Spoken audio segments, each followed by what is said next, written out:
Hello and welcome to a highlight video of this spoiler season of Time Spiral Remastered with special interest perspective from the old Frame Cube. With me in studio is Jannis. Hi Jannis, thanks for being here. Simon. It's great that you're here. So we did this in German for every single card, and we decided that it's time to also provide the English-speaking community with a little highlight video. So we won't be talking about every single card today, but rather present the most interesting cards there are for the cube, roughly sorted by colors. And yeah, just a brief notice, there are different other videos that introduce my old Frame Cube on this channel. And Time Spiral Remastered is a very interesting set for my cube because it reintroduces modern cards in the old frame. So my cube has a limitation to only use old frame cards, and now there are old frame cards that didn't have this frame before, so I can use modern staples, etc. for the cube now. Okay, so we start with white, and yeah, for each color we picked out some interesting cards that are noteworthy. And the first card that we're talking about is Palace Jailer. And the interesting thing about Palace Jailer is that it is the first Monarch card, and I think, seeing the spoiler, it's the only Monarch card, right? Yeah, I think so, yeah. So this is a very interesting card. So the power level is obviously high, as you can see from its inclusions in Eternal formats. And it's very interesting that this Monarch token, which lets you draw a card, but it can be snatched from you via combat damage, brings an interesting perspective to the old Frame Cube, because there is strategies that don't rely on creatures at all. So it is very interesting to see whether this will be played also in this matchups just to get the crown, which cannot be snatched then, and how this will swing the balance of aggro matchups. Yeah, and what I especially like about this card is that you can like easily play this while you have like kind of like an even board, and then all of a sudden you take away their strongest creature and you make it so that they kind of have to attack, otherwise you will win the card battle kind of. And so often that can turn things around in a very nice manner for you. So I kind of like this card, especially. Yeah, and this is especially the balancing mechanics that you just described is something that is really novel to the old Frame Cube, because creature combat is you attack with creatures, somebody blocks with creatures, maybe some lightning bolts or giant growths or terrors are cast, and that's it. This is what creature combat was about, and this is really a new level of depth to creature combat. Yeah. Okay, then we have a set of cards. There is a blink theme in the white spoilers. Most notably is, of course, Restoration Angel, the 3/4 flash flyer that blinks a non-angel creature. But yeah, in the same vein, we also have to mention that there is Flicker Wisp, which also is a blink effect on a stick. And there's cards like Frame Inspector, which stands as an example for several good creatures with Enter the Battlefield effects that have been spoiled in Time Spiral. For example, there's a Stonemound Dignitary in white, which skips combat steps of the opponent, and several other good cards in other colors. So this blink is something that wasn't really existing in the old frame before. So there's one spell from Urza's Destiny, which is Flicker, I think. Mm-hmm. And so this is really a nice new mechanic, and especially as we will see later, there is creatures, lots of creatures with good Enter the Battlefield effects that can be made use of. Yeah, especially like before those spoilers, there was pretty much nothing of interest in like that you would like to blink, or not much at least. Yeah, like there are a few cards. We had Flame Tonkavu and Manowar and stuff like that. And like Siege Gang maybe, or like cards like that. But like now with those spoilers, you have a lot more options also in white. And what I like about this is like white is like kind of like a boring color sometimes in cube. Mm-hmm. And blink is one of the more fun ways to like play creature-based deck. Yeah, that's something I like about it. And so it makes it a little bit more interesting than just having your mono white aggro deck maybe. And some of those cards are also good in aggro, like Flicker Wisp, a 3/1 flyer. It's just that's solid, a huge stat line. Not just solid, it's a very good aggro card. Yeah, and also, I mean, the blink effects are not enough to really build a Blink deck in Cube now, because this is 2 instances and that's not a lot, and the Flicker from Urza's Destiny is just not good enough to play. But there is bounce effects that you can also run to recycle stuff, and maybe Graveyard Recursion stuff, Recurring Nightmare, so you can do multiple things to iterate the Enters the Battlefield effects, which makes this an interesting sub-topic, so to speak. So recycling ETB triggers and the new ETB triggers is sort of an interesting thing, and these cards are definitely worthwhile, and they will be definitely finding their way in. Yeah, and even without having like that Blink topic kind of or Blink theme for your deck, those cards are kind of like good on their own, and so it's kind of like, yeah, easy to fit them in. Yeah, you don't lose anything by including them, because they're still... they do stuff. Yeah, and Restoration Angel will have a different role as well, as we're gonna see later. So that's kind of an interesting card here. So, and then white is a really sweet color. So it's probably the best color from the old Frame Cube perspective in terms of how much improvement it gives. So there is other good cards in other colors as well, but the power level that white gets from this set is really immense. So there is cards like Banishing Light, Path to Exile, and Lingering Souls, to mention the most prominent ones, which will simply go into the cube, which we don't need to discuss in detail, because you know these cards and they are powerful, and having access to them is just great. Yeah, white is always about, or at least that's how you have it in mind, is about good removal, and there's just some premium additions to it, and Lingering Souls just provides you with a lot of value, and I like this card just because of that. Exactly.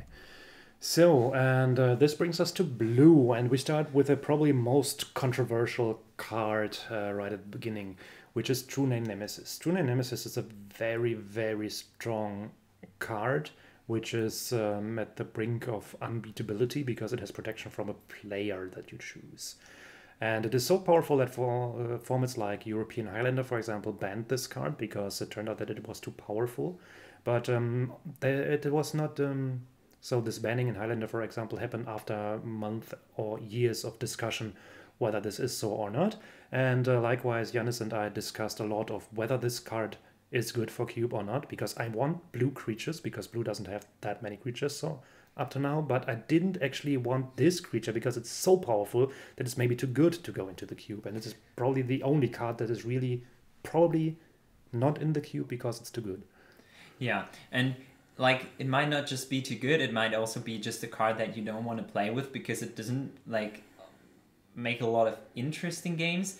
But I was also arguing that that this is a card you can beat, in even if you don't have a removal, since if your opponent attacks you with it, you can start raising, if your deck is capable of so.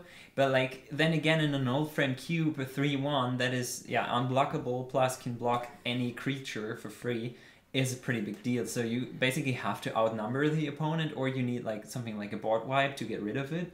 And so I feel like that might be a card that is too strong for this environment, but it's something that is gonna be like, in the mix, and something that we have to take an eye on and closer eye on. Yeah, I mean, the interesting thing is that there is different strategies in the old frame cube that are not really interested in what the opponent does creature-wise. So you can win by totally ignoring your opponent's creature base. And so this might balance things out because it won't disturb every deck. But the problem might be that this card disturbs the fair deck, so to speak. So there is, I mean, it takes a lot of commitment, so to speak, in the old frame cube to draft a creature-based aggro deck, because you know there will be opponents who do high power stacks or combo stuff, and then you feel that you're playing just a bunch of bad magic cards, and these decks will be extremely punished by a True Name Nemesis. Yeah, and I feel like blue has, if it has a weakness, then it must be then it has to be the creatures, and giving blue like this probably or arguably best creature in the cube, maybe even, might just be something you don't want to do at that. Yeah, but on the other hand, it's tricky because, I mean, if you draft a tempo deck, a creature-based aggro deck, then you can, if there is something like True Name Nemesis, you can suddenly also do this in blue and blue X.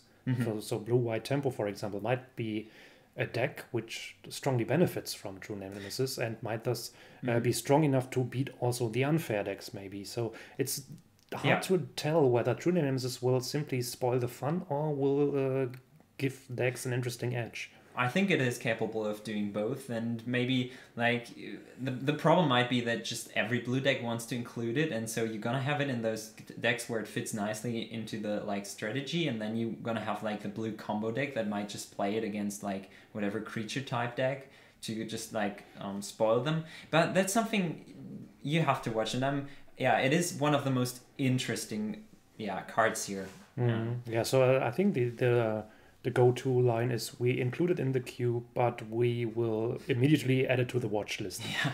For entirely different reasons than all the other watch list cards are, because all the other watch list cards there is not really a watch list for my cube yet, but if there is something like an imaginary watch list, all the cards on it are there because they're probably too bad.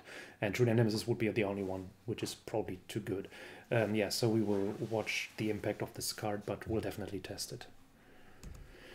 Then Blue brings a very interesting new aspect to the Old Frame Cube, which is the Spells Matter theme, which has been observed in various draft sets of recent and which is often in newer cubes as well, but hasn't been very present in the Old Frame because there weren't any synergies with casting instant sorceries, and also the amount of good instant sorceries is also lower. So it's very interesting that Time Spiral brings us Talrand, which throws creature tokens when you cast instant sorcery. Baral, which has little synergy also with casting instant sorceries.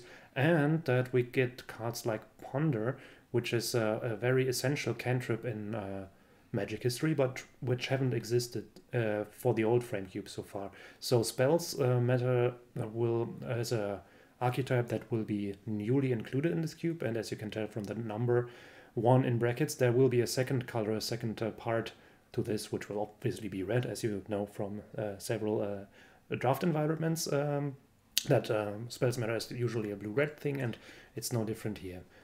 Yeah, I like the addition here. What I think is like spells have been like mostly the old spells are the better ones if you look at like Magic's history. New creatures are good and old spells are good. Yeah, that's basically what. There are some exceptions like cantrips. They have been gotten in some ways better, not in the last years, but like there were some like Preordain and Ponder, some later editions that are very good. So those were missing in the Old Frame, and then you're just simply missing like the third and fourth burn spell maybe, but that's not a big deal. So I feel like in Old Frame Cube you have a lot of good spells, especially in blue and also red. And those cards now give you kind of like a payoff to play or focus on those and get more of those.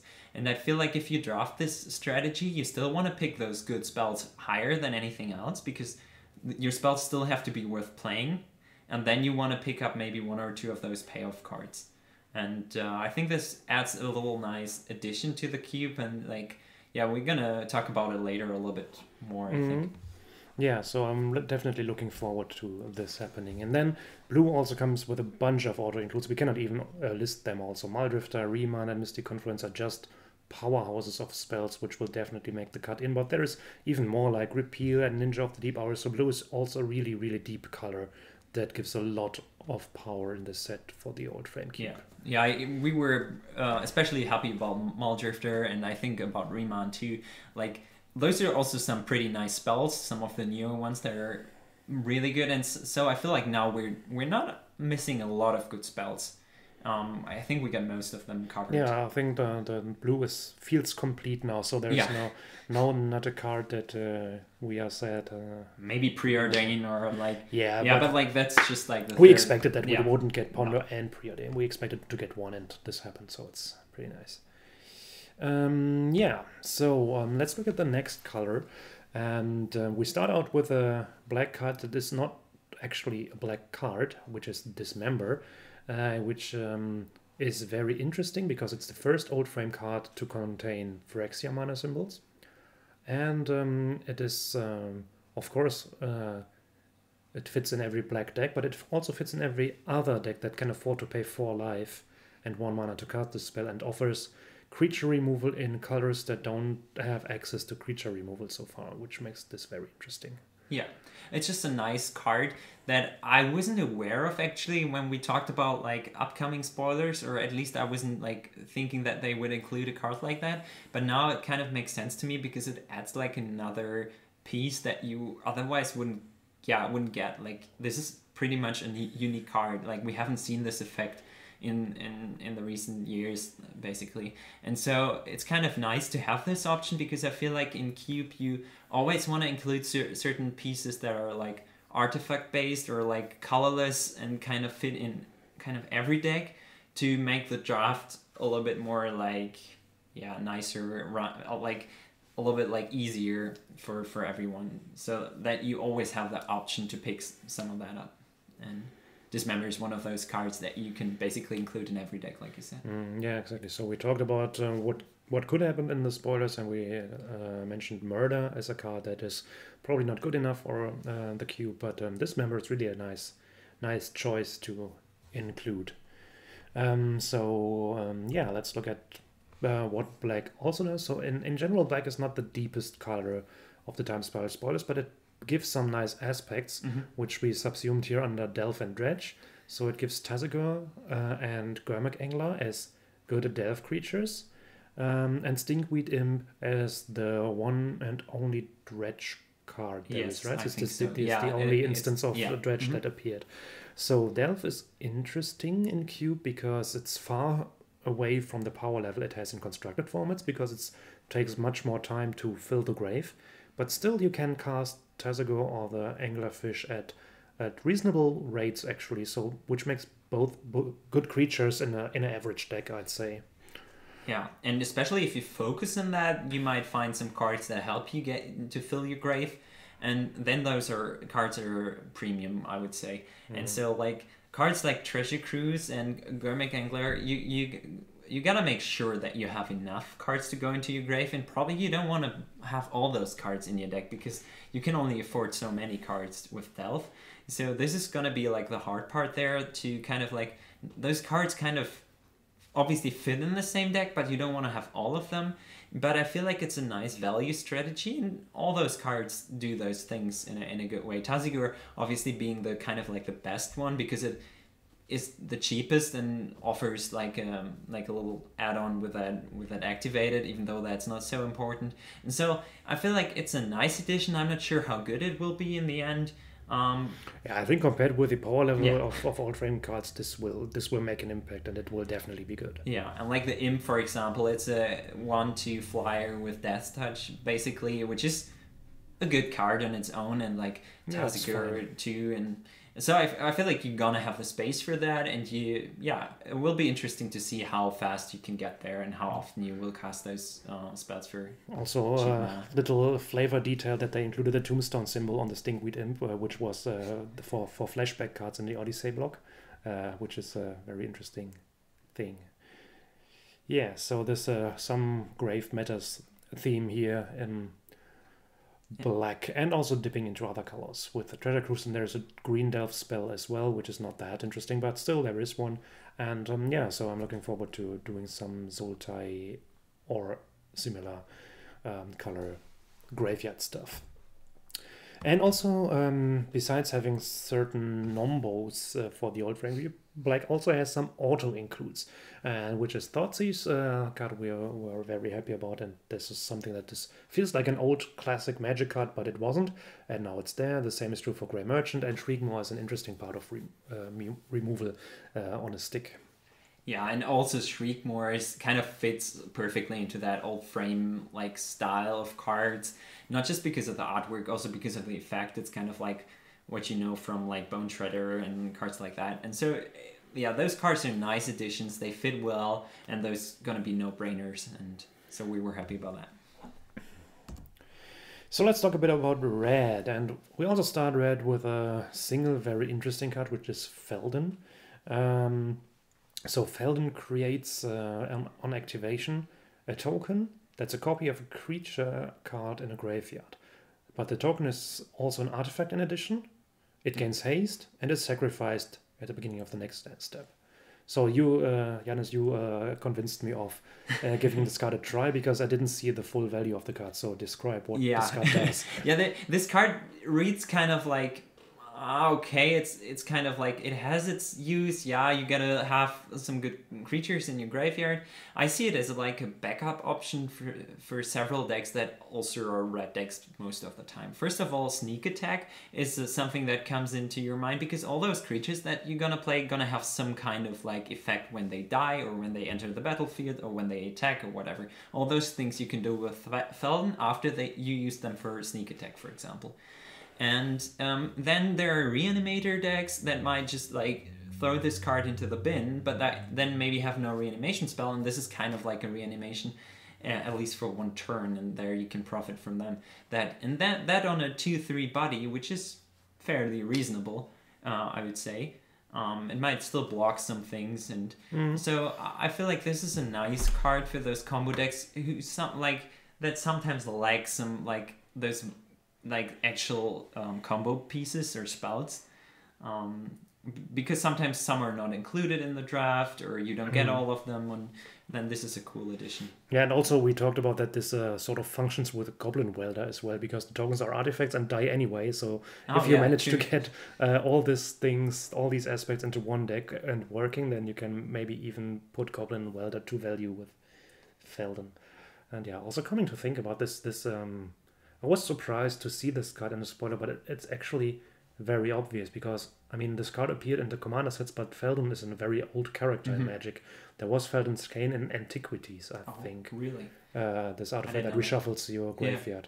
And so this doesn't work well with this card. No, but I mean, the flavor to trying to recover stuff from the graveyard because of a personal tragedy, which is the law about Feldon. So it makes sense to have Feldon in this old frame style, because Feldon is an ancient character of Magic. Yeah, then some really powerful stuff going on. The Kiki-Jiki has been introduced to the old frame, and with it came also Zealous Conscripts, which together they form an infinite combo by creating infinite Zealous Conscripts.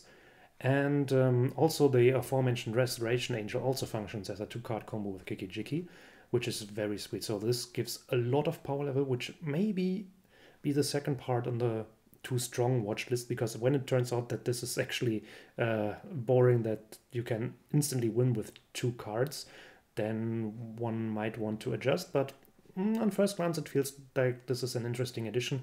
Also, you can do lots of bullshit with Kiki-Jiki, with all the... we will be talking about more good ETB creatures which can be put to value with Kiki-Jiki, and there is a goblin theme in the cube already, and Kiki-Jiki plus Siege Gang is just powerful without being combo, so it's a really... I think this card is really nice. And the question is simply, will the combo be fair or will it be boringly good? Yeah, I feel like, obviously, this card is really good, first of all. You have like tutors that you can like get this card with. Even in green, you can like search for those creatures. Those are all creatures. So with Survival of the Fittest, you could assemble this combo, or you play black for some premium tutors. But I feel like this card costs like 5 mana or what, and then you have to play the other one. Probably you have one of those others first, and then you play Kiki-Jiki. But like this is kind of like easy to break up with a removal spell. Obviously it has to be an instant, but like it's just like you just have Kiki. You don't have Splinter Twin like in other cube formats where you have like on both sides like a second option. Here you have to have Kiki-Jiki in line kind of, and so that makes it a little bit more like easier to break up. And so I feel like it's gonna be fine. I think it's a 5-mana spell. This is fine, House Burning.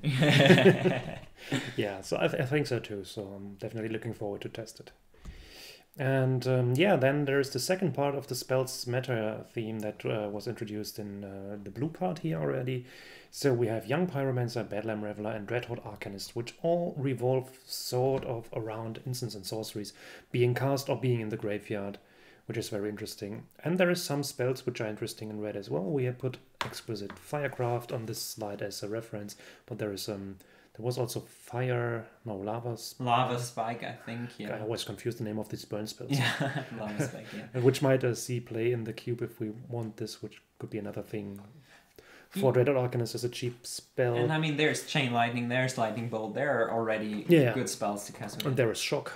Yeah. I'm not sure how it works with X spells like Disintegrate and stuff like that. You can cast it for free, or do you? You cast them for free with the Arcanist, so you can cast them, but you cast them for 0 then. Yeah.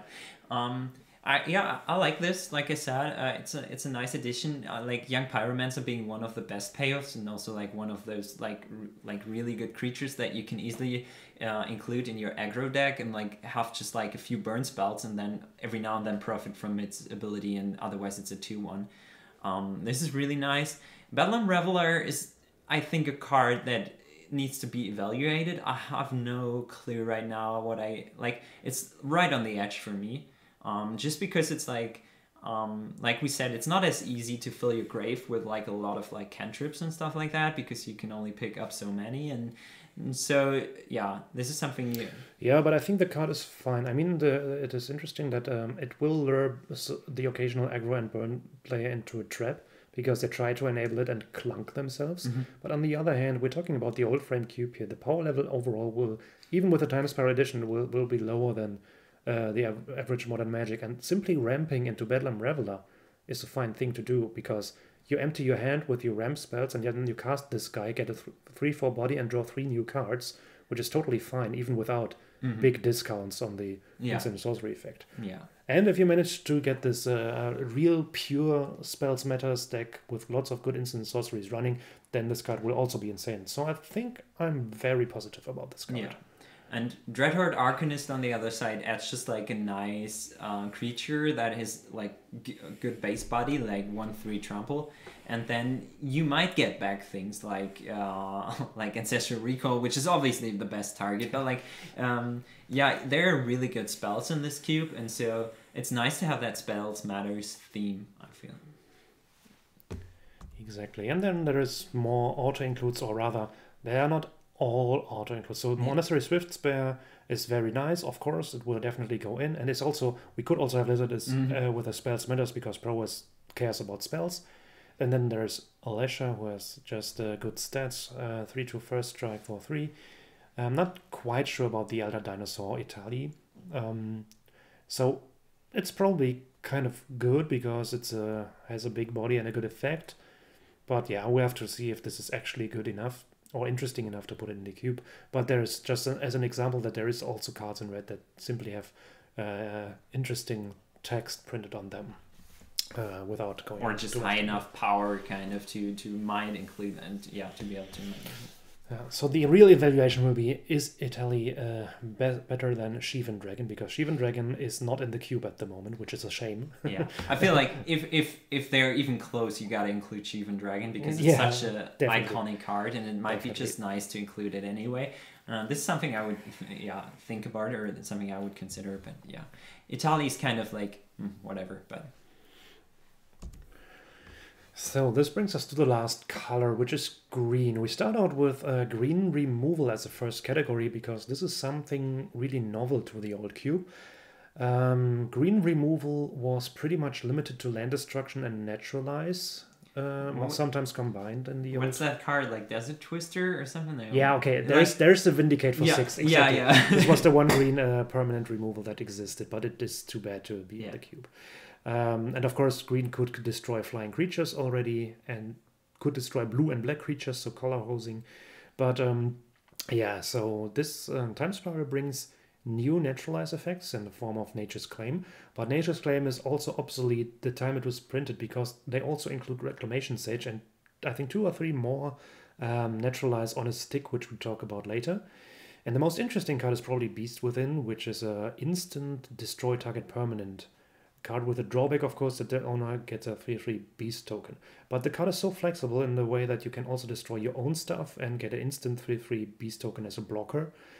So this is a very interesting, very nicely balanced card that I'm very happy about having in green. Yeah, and this kind of also gives green like the possibility to interact with almost any deck, which is kind of nice because yeah, green is sometimes lacking that, and that makes you like feel like. I mean, it doesn't get rid of like True Name Nemesis, but like with most of the other cards we've shown, you can interact that way, and this is kind of nice. Exactly. And then there is we could coin the term creature creep because the Time Spiral brings lots of power level on creatures, and green is the prime example for that. So what was to be expected? Yeah, of course. I mean, so Eternal Witness is the commander of enters the battlefield effects in my mind. So because it's such a very good iconic card with such a good effect, but also the Thrag Tusk is really, really insane and combos nicely with the good old Ravenous Beleth. And Primeval Titan, of course, also has lots of insane text that we should talk about because while Eternal Witness and Thrag Tusk are simply powerhouses that are straightforwardly good, we need to talk about the Primeval Titan because I was very skeptical at first because I lost so many boring games in constructed formats against Primeval Titan, but I sort of was convinced by you, Janus, and also other people that in this cube this might be a fine card actually because you cannot do broken stuff as in constructed with Primeval Titan. Yeah, basically, I mean, best case you find your Strip Mine or Caracas, that's pretty good, obviously. But like most of the time it will just get you 2 lands and whatever. Once you cast your 6-drop, you probably can cast almost any other card the next turn. Obviously it thins out your deck and all those things, so it's a very powerful card, don't get me wrong. But green decks were always capable of playing like big creatures with like high stats, maybe trample on them. So I feel like it's a fine card. Obviously it's gonna be probably the best 6-drop, and that's gonna be like an upgrade, but I don't think prime time, as it is called, will lead to a lot of like games where you as an opponent gonna be like, okay, shit, now he has resolved prime time and now I can't do anything anymore.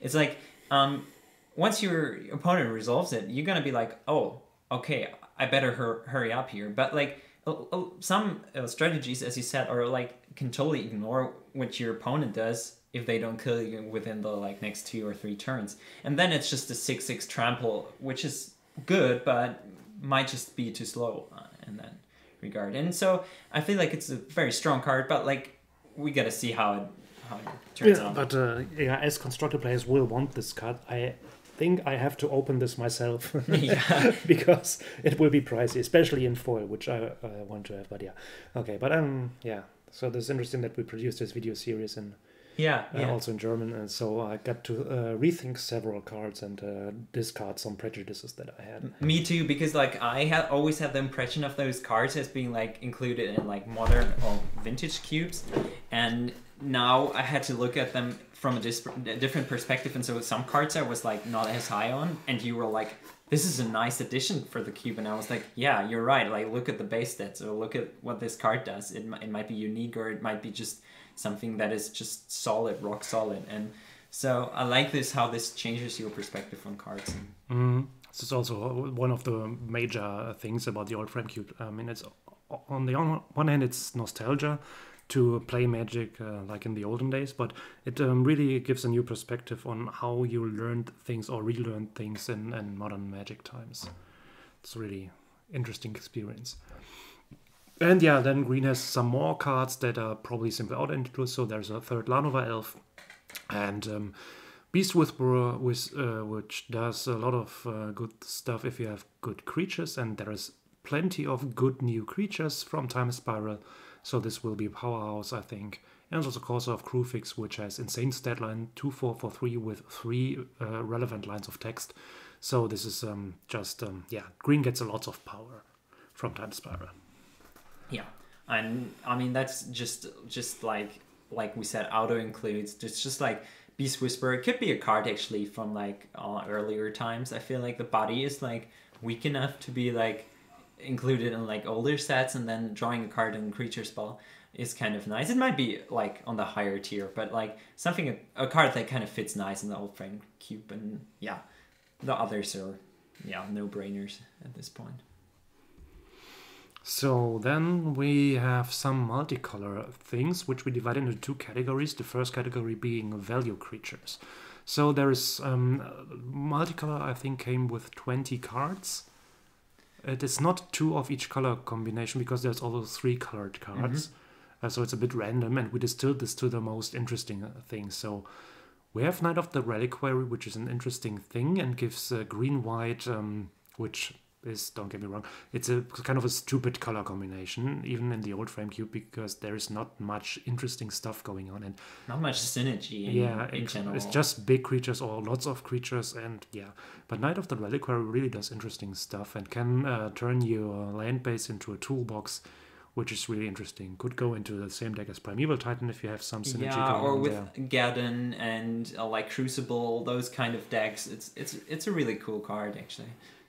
So this is a really nice thing. Then there is Grenzo Dungeon Warden, which is also really interesting because it has a scalable body, which is probably the most relevant aspect actually, because it's you get a 4/4 for 4 mana and a 6/6 for 6 mana, and then it has the extra effect that you can look at the bottom of your library and probably sneak in creatures at instant speed.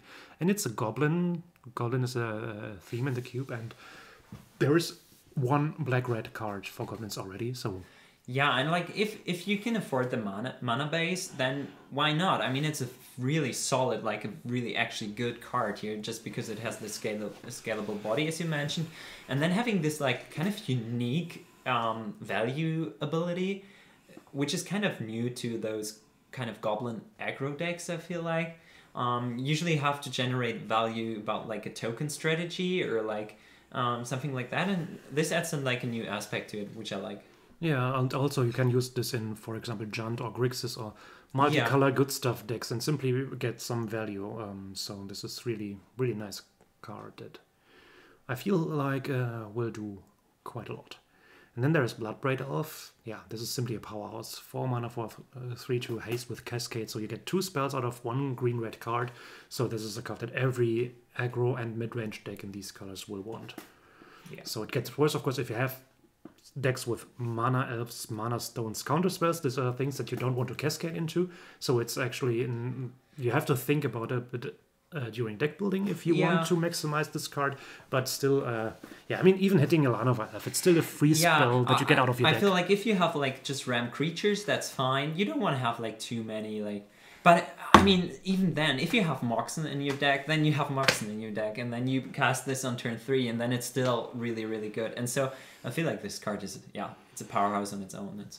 And then we included Slimefoot, the Stowaway, which is really feels like an old Magic card from the entirety. So it's a 2/3 for 3, which does a minor effect whenever a Zap Rolling dies, and for on activation, it creates a new Zap Rolling token, which is not incredibly powerful, but it provides nice value at fair costs that don't destroy limited games, and it provides some synergies with existing old Zap Rolling cards, which is very sweet. Yeah, and so this is also like a nice token maker, which you sometimes want to like have a little bit more, I feel like, in your cube, or like especially if you support like strategies like Braids or like Smokestack and even like value things like Recurring Nightmare or something like that, then it might be like a really sweet addition. And so I like this card. And then the other category that we made up for multicolor cards that are interesting is removal in various shapes and colors. So Abrupt Decay is simply a powerhouse, which is a utility removal against many different forms of threats which cannot be countered. Mortify is just as good as a 3 mana hard removal needs to be, in that it destroys not only creatures but also enchantments. And then we have Khazadi Pridemage and Dragon Predator as the aforementioned 2 more disenchant-like effects on a stick. The one doing it on when it connects, the other one doing it as an activation on sacrifice, which is both as very, very good creatures that we're happy to have. Both creatures are good even without the effect, actually. Like a 2/2 Exalted is almost good enough, or like maybe good enough, and then a 2/3 Flyer is also kind of like... So those cards are also pretty like easy to consider.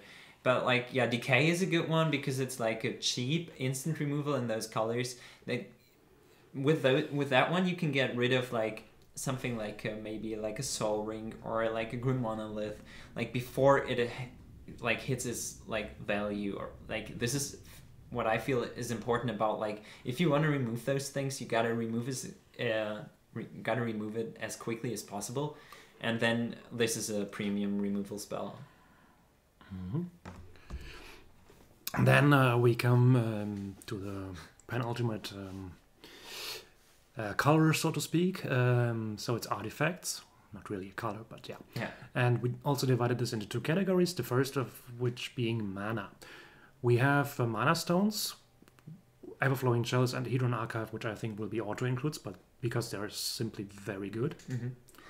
Yeah, it's interesting because usually when you think of like old frame and old cards, usually the artifacts, like especially mana artifacts, are just better, at least a lot of them, because there are some insane ones, like obviously Soaring Moxen, but also like Grim Monolith, Basalt Monolith, they're like all those like accelerators, but actually those provide a nice addition to the cube. Yeah, so the Chalice is scalable, Mm-hmm. and the Hedron Archive is the double Mind Stone, which is both are aspects that are really interesting and useful on mana stones. Yeah, and then there's Lotus Bloom, which is just a very pretty card. Of course, there is Black Lotus in the cube, but we can also now access a second instance of Black Lotus, which can be used via Suspend. And actually, this as I'm got my hands on one copy of this card already, I actually replaced the Lion's Eye Diamond with Lotus Bloom because Lotus Bloom is just more flexible in what it enables. Mm-hmm. And the combo decks that wanted Lion's Eye Diamond are not really there anymore in the cube, so it was kind of an obvious change for this card to happen. Although it's not as good as other mana options, it's still an interesting card that provides some... Yeah. And like earns its spot in the artifact section easier than it would do in other sections. Yeah, definitely. And Solemn is an interesting card because now we got something that is more like more unique to like modern style cards. It's a very, very good creature that has both an ETB and a die trigger. So you get a land when it enters the battlefield, you draw a card. So basically you get 2 cards out of it. And this on a creature that you can blink, that you can sack, that you can do everything with, that is like in a colorless slot. This is just... I feel that Recurring Nightmare really gets a bust. Yeah. So I mean, it has been good before, but with all the new ETB things, Recurring Nightmare will be a real powerhouse in the cube now. Yeah. And this is a really cool addition for that. And something I'm really looking forward to. It's a high pick, really. Definitely. Because especially if you can pick this early, it pretty much opens up almost every deck. Maybe not an aggro deck, but yeah. Yeah, it's very nice, definitely. So it's in the category, in the tier 2 pick category, I think. So first you take power, and then in the next you take value stuff, which this is definitely a member of. And then we have an kind of mixed category, which we call creature support, which is interesting cards that do something around creatures. So Vanquisher's Banner is a nice addition for tribal decks. There will be, I think, even with the new additions, the goblins, the soldiers, and the zombies will remain as tribal themes. And Vanquisher's Banner is an anthem and a card supply thing, which is very, very nice, I think. Yeah, it's a really nice card, especially on the artifact slot where you don't have a lot of support for tribal decks, and so you can fit that into many decks like you mentioned. And Cranial Plating is interesting because there is so far exactly 3 equipments in the old frame, which is Judge Promise of the Swords of X and Y. And now this is the 4th equipment, which gives the creature +1/+0 for each artifact you control. I think this is good enough because it gives +1/+0 on its own, which is mediocre, but even aggro decks can run Artifact Mine in form of Moxen, for example. And there is several creatures which are okay for aggro decks as well. And also you don't have to be an aggro deck to run this card. As soon as you have any form of, 3, 4, 5 artifacts in your deck, this can be a fine card. It might be also a good way to finish with whatever creature you play in your blue, mono brown artifact deck. And then maybe you just have this as potential for a Tinkerer or whatever, but also just to later use it on one of your creatures and finish the opponent. And also if you do a black aggro deck with some artifacts, you can even instantly reattach this for double black. And even if this only gets +2 or +3, this is totally relevant. I think this is a fine card. And then there is Hollow One, which is an interesting thing as well, because, I mean, the first line of text might happen randomly to get a discount for discarding stuff or cycling stuff. But having a 4/4 artifact creature for 5 mana that cycles for 2, it's just a very, very solid body that fits in many decks as a filler or even slightly above filler level. It's a really card that I didn't immediately include into my list, but then coming to think of it, Yeah. it's quite kind a of fine like creature. a mediocre card, but in a good slot, and so you kind of like, it's kind of like provides whatever deck with like another, like maybe like your 22nd card or your 23rd card, and it's definitely good enough for that. Yeah, definitely. And the last thing is the Manifold Key. So Vault-Tec Key is already in the cube, so Manifold Key is at least an upgrade over the Vault-Tec Key, or maybe an additional Vault-Tec Key, which also can make creatures unblockable for 3 on activation. This is a really interesting aspect. So, I mean, given the fact that the Vault-Tec Key is in, so it's a no-brainer that Manifold Key will also go in or replace the key, and but will be put to use in many different decks, because creature decks don't care about the Vault-Tec Key, but they will care about the Manifold Key. So there's really a lot of decks that this key goes in. So untapping monoliths, for example, or untapping artifact creatures, giving them pseudo vigilance, or just enabling your aggro creatures to force through the final damage. It's really a Manifold Key zone, so the name is quite fitting, actually. Yeah. I also think there are several creatures that you like to connect with, and that you either it's just a big creature to get through the last damage, or something to kind of like to get your ninja going. We haven't talked about that, but that's a thing now. And yeah, just a nice card to kind of like break through like the standoff, or like the board stall. Now that we talk about it, they didn't include Oran Viper. I would have expected that Oran Viper. Oh yeah, that would have been a cool addition. An old iconic card that It's a snow permanent too, right? Yeah, the snow thing. Yeah, but anyways, yeah, they're just thinking about creatures that draw a card on connection. There's not many of those in the Oriflame Cube. I think this is the Finkel is the one, probably the only card that does this, and it has some sort of evasion already, so this might not be the best combo with the key, but still, there's situations where you want this. And then we'll conclude today's coverage with lands. So lands were a bit of a disappointment because they were not very much, and most of them were kind of irrelevant. So the 2 of the 3 colorless lands were interesting, which is on the one hand Arch of Oraska, which is an untapped colorless source of mana, which draws cards in the late game, which is very, very nice. So every slowish deck will want to have this. Yeah, it's just a nice addition to your deck. Provides you with like a little bit backup or like prevention for flooding, basically, and doesn't enter tapped, and so that's a nice addition. Then there is Field of Ruin as an additional way to get rid of utility lands from the opponent and randomly fix your own mana, and maybe also force shuffling if there was a tutoring to the top effect, for example, which is also a very, very nice addition, I think. And then there's Mystic Sanctuary, which is the only of the colored lands that is probably interesting enough. So it can return an instant or sorcery card to the top of your library if you have enough islands, which can be very nice if you have interesting targets.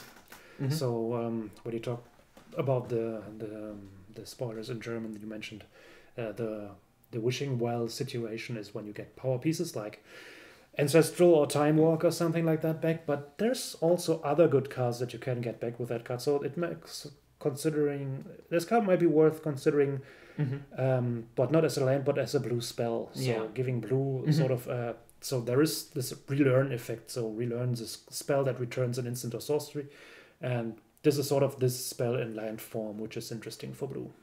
It's kind of like a new ability or like an effect on a land, which is kind of nice because you can include it as like your 24th spell kind of.